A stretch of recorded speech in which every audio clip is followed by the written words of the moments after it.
Hey, here's how to install a P365 10x12 mag block into a 12 round magazine to limit it to 10 rounds. First, you want to take a punch in the retaining plate here.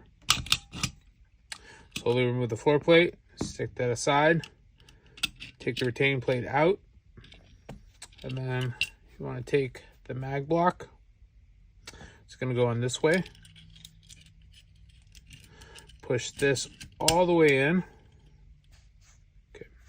Then take the retaining plate, put that back, and then slowly put back together.